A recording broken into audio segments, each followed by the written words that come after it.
रौनकपुर नाम के एक शहर में राजा रौनक सिंह का राज हुआ करता था। वो हमेशा अपनी प्रजा के हित में कार्य किया करते थे। वहां की प्रजा बहुत खुश रहती थी। एक दिन गिद्ध आकाश में भूतिया पेड़ के बीज लेकर उड़ रहा था। जैसे ही गिद्ध रौनकपुर पहुंचा, तो उसके मुंह से एकदम बीज रौनकपुर के बीचों बीच गिर गया।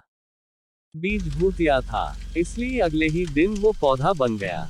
वहां के स्थानीय निवासियों ने जब पौधे को देखा तो हैरान रह गए, क्योंकि पौधे का रंग काला था। बाद में लोगों ने आपस में चर्चा की और ये समझा कि खेत में उगने वाला कोई घास पात या वनस्पति होगी। दूसरे दिन वो पौधा काफी बड़ा हो गया।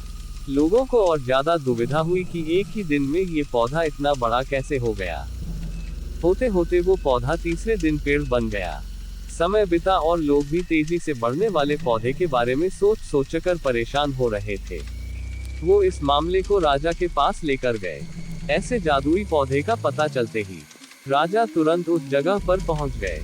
राजा को जैसे ही पता चला कि एक काले रंग का पौधा 3 दिन में पेड़ बना है, तो वो भी उस पेड़ को हैरानी से देखने लगे। राजा उस पेड़ के पास चौथे दिन पहुंचे थे, और तब तक पेड़ और बड़ा हो चुका था। वो इतनी तेजी से फैला था कि किसी को यकीन ही नहीं हो रहा था। राजा समझ गए थे कि का रंग काला है, इसमें जरूर कुछ जादू टोना होगा। इसी सोच के साथ राजा ने घोषणा कर दी कि जो भी इस पेड़ को खत्म करेगा, उसे वो इनाम के तौर पर 1000 सोने के सिक्के देंगे। यही नहीं, राजा ने यहाँ तक कहा कि पेड़ को खत्म करने वाला व्यक्ति मेरी मृत्यु के बाद मेरी राजगद्दी पाने का हकदार भी बनेगा। इतनी बड़ी घोषणा सुनने के बाद हर कोई पेड़ खत्म करने के लिए अपना दिमाग लगाने लगा।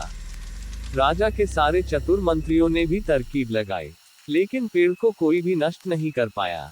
किसी ने पेड़ के आसपास आग लगवाई, तो एक मंत्री ने उस भूतिया पेड़ को हाथियों तक से खींचवाया, लेकिन पेड़ को कुछ भी न हुआ। अब लोगों के मन में डर बैठ गया, और उन्हें लगा कि पक्का यह ऐसा वैसा नहीं, बल्कि भूतिया पेड़ है। तभी उस गांव के एक समझदार व्यक्ति को राजा की घोषणा का पता लगा। जानकारी मिलते ही वह अपने गुरु के पास भूतिया पेड़ से जुड़े रहस्य को जानने के लिए पहुंच गया। गुरु जी ने अपनी ध्यान की शक्ति को एकत्र करके देखा और उससे पूछा, क्या तुम पेड़ को खत्म करना चाहते हो? समझदार व्यक्ति ने जवाब दिया, हाँ गुरुजी, सब उससे परेशान है।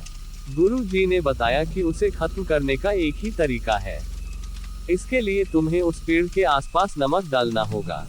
इस तरकीब के बारे में जानते ही वो व्यक्ति तेजी से राजा के पास गया और कहा कि इस पेड़ के आसपास आपको नमक डलवाना होगा। ऐसा करने पर ही यह पेड़ खत्म होगा। राजा ने अपने सैनिकों को ठीक ऐसा ही करने को कहा। सैनिकों ने मिलकर पेड़ के चारों ओर खूब सारा नमक डाल दिया। नमक डालने के एक दिन बाद ही पेड़ का आकार कुछ कम हुआ। होते होते 5वें दिन तक पेड़ एकदम छोटा हो गया। उसके बाद गलकर वो गायब ही हो गया।